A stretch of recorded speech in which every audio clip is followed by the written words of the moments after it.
Hi అండి. ఈ కథ నచ్చితే లైక్ చేసి సబ్స్క్రైబ్ చేసుకోవడం మర్చిపోవద్దు. అమ్మ వస్తున్నాను జాను. కిచెన్ రూమ్ నుంచి బయటికి వచ్చింది సంధ్య. ఎదురా అమ్మ, నా ఆఫీస్కి టైం అవుతుంది. ఏంటి కంగారుగా ఉన్నావు? ఆఫీస్ టైం అవుతుందమ్మా. పైగా గుడికోటి వెళ్ళాలి కదా, అందుకే కొంచెం కంగారు. నీ కంగారు అరవి లేదనా? ఒక రకంగా అదేనమ్మా. ఇంకా భయపడుతూ ఉంటే ఎలా జాను? ధైర్యంగా ఉండు అని జాను నుదుటిని ముద్దు పెట్టి ఎదురొచ్చింది సంధ్య. జాను నవ్వుతూ బయటికి వచ్చి స్కూటీ స్టార్ట్ చేసి గుడికొచ్చింది. ఈరోజు ఎలా అయినా అభిసార్ నన్ను కదపకుండా అంటే చాలు అనుకొని గుడి లోపల అడుగు పెట్టింది. ఎప్పట్లానే దేవునికి దండం పెట్టుకుని ప్రసాదం తీసుకొని చెట్టు కింద ఉన్న సిమెంట్ బెంచ్ మీద కూర్చొని తింటుంది జాను. అప్పుడే లోపలికి వచ్చారు అభి, పార్దు, రేఖ. జాను మాత్రం వాళ్ళని చూసుకోలేదు. తింటూ పక్కనే ఆడుకుంటున్న పిల్లల వైపు చూసింది. అన్నయ్య, ఏంట్రా నన్ను గుడికి తీసుకొని వచ్చావు? నా వల్ల కాదు, బయట కూర్చుంటాను. నువ్వు అమ్మ దండం పెట్టుకొని వచ్చేయండి. పార్దు నన్ను విసిగించకుండా లోపలికి రారా. అలానే మన అమ్మ సంధ్య, ఆ విషయం గుర్తుపెట్టుకో. పార్దుకు కోపం వచ్చింది. చూడన్నయ్య, మనల్ని కాదనుకొని వెళ్ళిపోయిన ఆవిడ నా దృష్టిలో అమ్మ అయితే కాదు, మా అమ్మ ఈవిడే అని రేఖ చేతిని పట్టుకుని గుడి లోపలికి వెళ్ళాడు. పార్దు మాటలకి అభికి ఎంత కోపం వచ్చింది. తన తండ్రి తన తమ్ముడి ముందు నిలదీసి తను చేసిన తప్పేంటో బయట పెట్టాలని అనిపించింది. కోపం తమాయించుకొని పార్దు వెనకే వెళ్ళి దేవుడికి దండం పెట్టుకున్నాడు. ఎక్కడ ఉందో తెలీదు, వెతకని చోటంటూ లేదు. నువ్వే మా అమ్మ ఎక్కడ ఉందో దారి చూపించు స్వామి. మా మావయ్య పిల్లలు అత్తయ్యని వీలైనంత త్వరగా నా కంటికి కనిపించేలా చేయి. మనసులోని దేవుణ్ణి ఎంతగానో కోరుకున్నాడు అభి. దేవుడా, మా నాన్నని అవమానించిన మా అత్తయ్య కానీ మా అమ్మ, తాతయ్య, అమ్మమ్మ అందరూ ఎవరూ మాకు దగ్గర కాకూడదు. మా నాన్న ఈ మధ్యన వాళ్ళ కోసం బాధపడుతున్నాడు, కానీ వాళ్ళంటేనే నాకు నచ్చదు. మా నాన్నని ఎంతగానో అవమానించారు. అలానే నన్ను, మా అన్నయ్యని, మా నాన్నని కాదని ఇంటి నుంచి మమ్మల్ని వదిలేసి వెళ్ళిపోయిన మా అమ్మ అంటే నాకు అస్సలు ఇష్టం లేదు. రేఖ అమ్మ, నాన్న, అన్నయ్య, ఇదే మా ప్రపంచం. ఎప్పటికీ మా ప్రపంచం ఇలానే ఉండాలని కోరుకుంటున్నాను గట్టిగా అనుకున్నాడు పార్దు. తెలుసో తెలియకో శ్రీకాంత్ జీవితంలోకి వచ్చాను. తప్పని తెలుసు, కానీ ఎంతగానో శ్రీకాంత్ని ప్రేమించాను.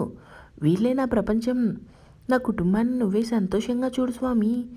అలానే అభి మనసు మారి మాకు దగ్గరయ్యేలా చేయని మనసులో వేడుకుంది. కన్నులు మూసుకున్న అభికి జాను గుర్తు రావడంతో టక్కుని కళ్ళు తెరిచాడు.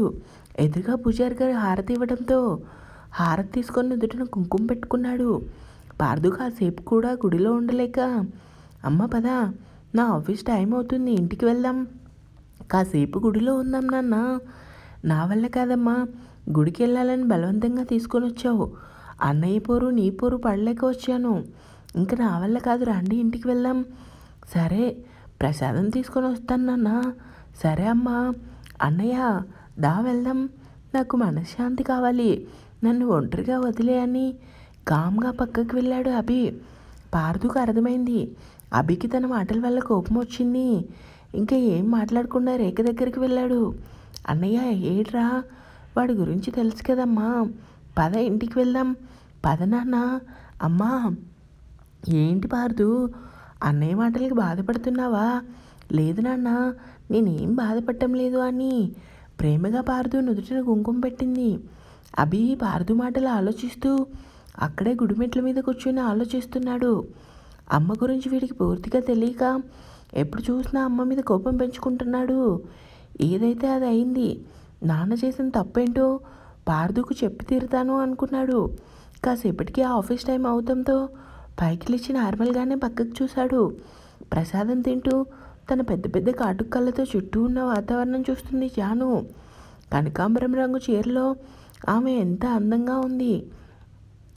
ఎందుకు ఈ అమ్మాయిని చూస్తుంటే నాకు చిన్నప్పటి జానకి గుర్తొస్తుంది అనుకుని ఆమె దగ్గరికి వెళ్ళాడు. జాను ఎదురుగా ఉన్న అభిని చూసి కంగారుగా పైకి లేచింది. సార్, మీరేంటి ఇక్కడ? నేను చూద్దామని వచ్చాను. సార్, మరి గుడికి ఎందుకు వస్తారు జాను? చాలా అందంగా ఉన్నావు ఈరోజు. జాను ఎప్పట్లానే తలని కిందికి దించుకొని మా అభిమామ్తో చెప్తాను. మీరు ఈ రకంగా నాతో మాట్లాడితే మీ అభిమామ్తో చెప్తావా? చెప్పు, ఏం చేస్తాడో నేను చూస్తాను. నిజంగానే చెప్తాను. అరే చెప్పు, మీ మామ ఏం చేస్తాడో చూడాలి కదా. మీరు కావాలనే నాతో ఈ రకంగా మాట్లాడుతున్నారు. నువ్వు కావాలని నా మనసు కోరుకున్నప్పుడు నేను నీతో ఈ రకంగా మాట్లాడటం తప్పులేదు మేరీ జాన్. ఎవరైనా ఈ మాటలు అంటే మన జాను ఖచ్చితంగా ఏడ్చేది, కానీ అభి మాటలకి ఏదో బిడియం, ఎక్కడా లేని భయం తప్ప అతని మాటలకి తనకు కోపం అనేది రావటం లేదు. ఏంటి నేను మాట్లాడుతుంటే తలదించుకున్నావు? నా కళ్ళల్లో చూడాలంటే భయమా? సార్ ఇది గుడి అని అభి వైపు చూసింది. గుడి అనే పద్ధతిగా మాట్లాడుతున్నాను. చీరలో నువ్వు ఎంత అందంగా ఉన్నావో తెలుసా? నాకైతే నిన్ను ఇక్కడే కిస్ చేయాలనుంది. జాను 2 కళ్ళను పెద్దవి చేసి, సార్ మాటలు తిన్నగా రానియండి, లేదంటే ఏం చేస్తావు? మీ అభిమానంతో చెప్తావా? జాను కోపంగా చూసింది. పైకి మీరు బుద్ధిగా కనిపిస్తారు, కానీ మీరు చాలా ఈడియట్నా? కాదు, అంతకంటే ఎక్కువ. ఒక అమ్మాయితో ఇలానేనా మాట్లాడేది? నీతో తప్ప మిగిలిన అందరు అమ్మాయిలు నాకు సిస్టర్స్, నువ్వు మాత్రం నాకు స్పెషల్ అని జాను చేతిని పట్టుకున్నాడు. సార్ ఏం చేస్తున్నారు? ఏం చేయలేని ప్రసాదం తిందామని జాను చేతిని నోటి దగ్గర పెట్టుకుని ప్రసాదం తిన్నాడు. అతని పెదవులు చేతికి తగిలేసరికి జాను తలదించుకుంది. మీ అభిమామని నువ్వు లవ్ చేసుకో, నేను నిన్ను లవ్ చేసుకుంటాను.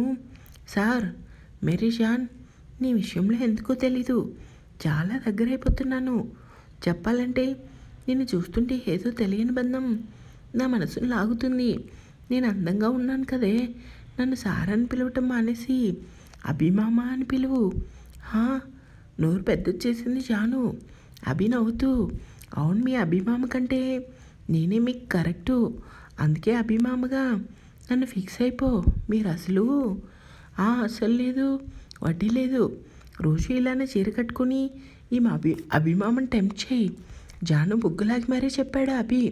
అతను అలా దగ్గరగా ఉండేసరికి మాటలు రాక ఏదో వింతను చూసినట్లు అభి వైపు అలానే చూసింది.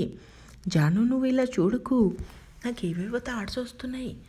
ఆఫీస్కి వెళ్తున్నాను, తొందరగా వచ్చాయని ఆమె చేతితో మరోసారి ప్రసాదం తిని కావాలని ఆమె చేతి వేలిని చిన్నగా కొరికి నవ్వుతూ వెళ్ళాడు అభి. అతను చేసిన పనికి అలాగే చూస్తూ ఉండిపోయింది జాను. చాలా సీరియస్గా ల్యాప్టాప్లో వర్క్ చేస్తున్నాడు రానా. టైం 3 అవుతున్నా ఏం పట్టనట్టు రెస్ట్ లేకుండా వర్క్ చేస్తున్నాడు. అప్పుడే లోపలికి వచ్చింది అరవి. మనిషిని వీడు పొద్దుటి నుంచి ల్యాప్టాప్ ముందు ఉన్నాడు, తిండి తినరా అనుకుని రానా ముందు నించుని సార్ అని ఏదో చెప్పేలోపు రానా ఫోన్ రావటంతో ఫోన్ వైపు చూసింది, కానీ రానా ఫోన్ లిఫ్ట్ చేయలేదు. వర్క్లో మునిగిపోయాడు. సార్ విసిగించకుండా ఏంటో చెప్పు, లంచ్ టైం అయింది, భోజనం చేయండి, నాకు చాలా వర్క్ ఉంది ప్రియా, సాయంత్రం కల్లా ఈ ప్రాజెక్ట్ వర్క్ పూర్తవ్వాలంటే ముందు మీరు బలంగా ఉండాలి కదా అని రానా లంచ్ బాక్స్ తీసుకొని ప్లేట్ తీసుకొని సింక్ దగ్గరికి వెళ్ళి ప్లేట్ కడిగి అతని దగ్గరికి వచ్చింది. రానా మైండ్ అంతా ల్యాప్టాప్లోనే ఉంది. సార్ ఏంటి ప్రియా అని విసుగ్గా చూశాడు. అతని చేతిలో ల్యాప్టాప్ పక్కన పెట్టి, హ్యాండ్ వాష్ చేసుకోండి సార్, నీకు దండం పెడతానే బాబు, నువ్వు మాత్రం వడ్డించుకే ప్లీజ్, ఇప్పుడు నేను షర్ట్ కూడా తెచ్చుకోలేదు. అరవి బుంగుమూతి పెట్టుకొని నేనేం పాడు చేయను, ముందు హ్యాండ్ వాష్ చేసుకో అని కోపంగా ఫేస్ పక్కకు తిప్పుకుంది.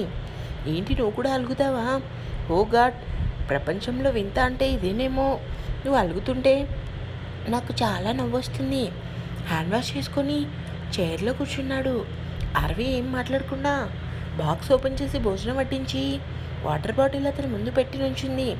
రానా అన్నం కలుపుతూ, నువ్వు తిన్నావా? తినేసే వచ్చాను సార్ అని వాటర్ గ్లాస్లో వేసి అతని ముందు పెట్టింది. నిజం చెప్పవే రాక్షసి, తిన్నావా? తిన్నాను సార్. నువ్వు ముందు కూర్చో, ఎందుకు? చెప్పింది చెయ్యి, ఫుడ్ పెట్టుకొని తిను, నాకు ఆకలిగా లేదు సార్. ప్రియా కోపంగానే చూశాడు. వద్దు, నువ్వు ఇప్పుడు ఆ చూపు చూడకు, తింటానని రానా వైపు కోపంగా చూసి ఫుడ్ పెట్టుకుంది. బాక్స్ తెచ్చుకోకుండా ఆఫీస్కి ఎలా వచ్చావే? పొద్దున్నే ఫోన్ చేసి నన్ను హడావిడిగా పరుగులు పెట్టించింది ఎవరమ్మా? అంటే తప్పు నాదనా? అంతేకాదు బాసు అని ఇంకొంచెం రైస్ కర్రీ వేసింది రానాకి. హే చాలు ఎందుకే ఇంత పెట్టేశావు? అరవి కోపంగా చూసి, మాట్లాడకుండా తిను, పొద్దున ఇడ్లీ కూడా ఒకటే తిన్నావు.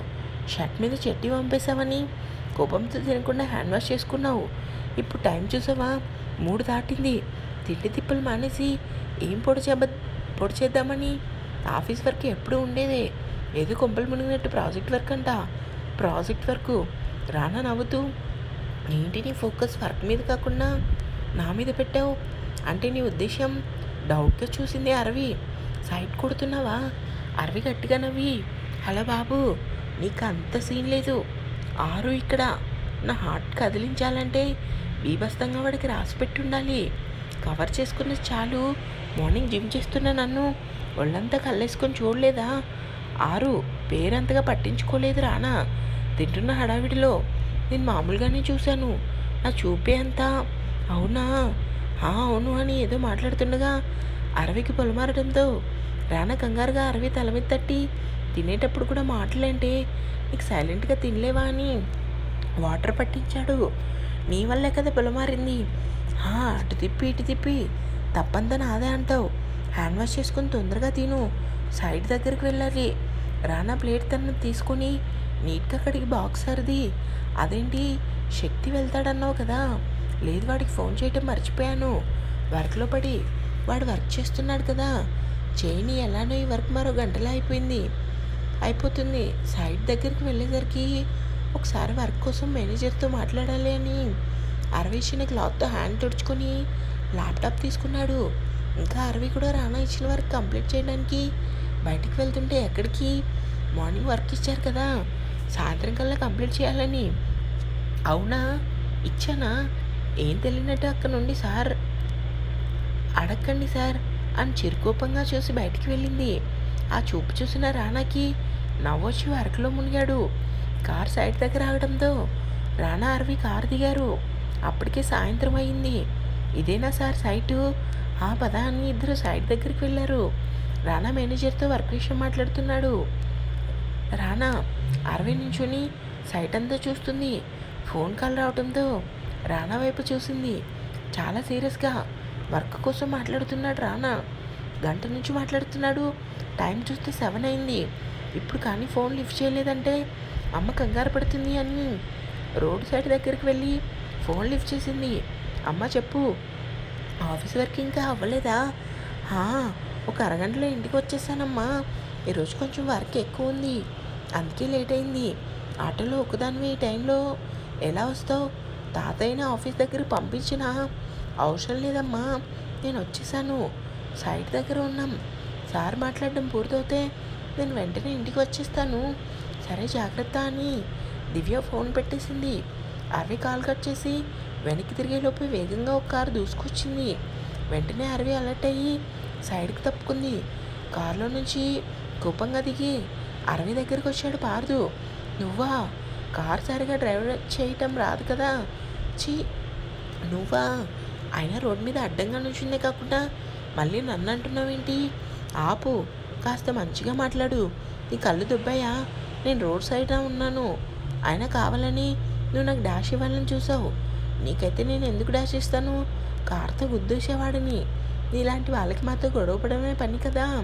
నీకు మంచి సంస్కారం ఉంటే ఎవరైనా మంచిగా మాట్లాడతారు, కానీ తలనిండా పొగరు డబ్బు ఉందని అహంకారం నీలాంటి వాడితో మాట్లాడటం కూడా వేస్ట్.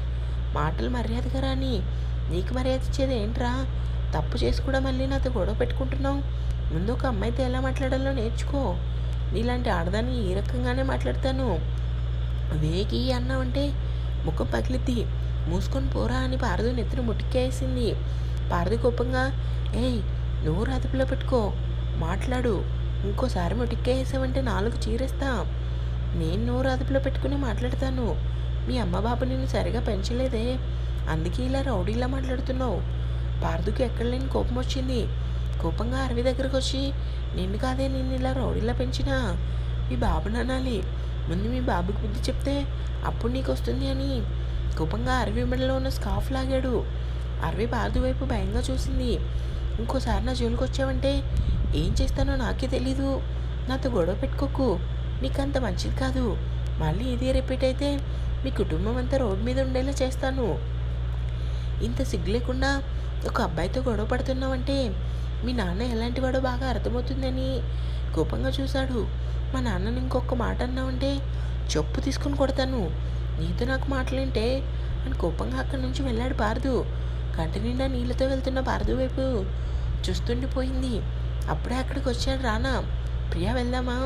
అరవి ఏం మాట్లాడకుండా రోడ్ మీద పడిన తన స్కార్ఫ్ వైపు చూసింది. ప్రియా ఎంతకీ అరవి మాట్లాడకపోవడంతో ఆమె చేతిని పట్టుకొని ముందుకు తిప్పాడు. కంటి నిండా నీళ్లతో రానా వైపు చూసింది. రానా కంగారుగా అరవి దగ్గర తీసుకొని ఏమైంది? అరవి ఏం మాట్లాడలేదు, మౌనంగా అలానే చూసింది. రానా చూపు రోడ్డు మీద పడిన స్కార్ఫ్ మీద పడింది. వెంటనే స్కార్ఫ్ తెచ్చి ఆమె వంటి నిండా స్కార్ఫ్ కప్పి ఆమెను మరింతగా దగ్గర తీసుకుని ఆమె చిన్ పట్టుకొని ఏం జరిగిందో చెప్పు అంటూ ఎంతో లాలనగా అడిగాడు. ఒక్కసారిగా ఏడుస్తూ రానాని గట్టిగా హక్ చేసుకుంది. ఇంకా ఉంది కీప్ ఫస్ట్.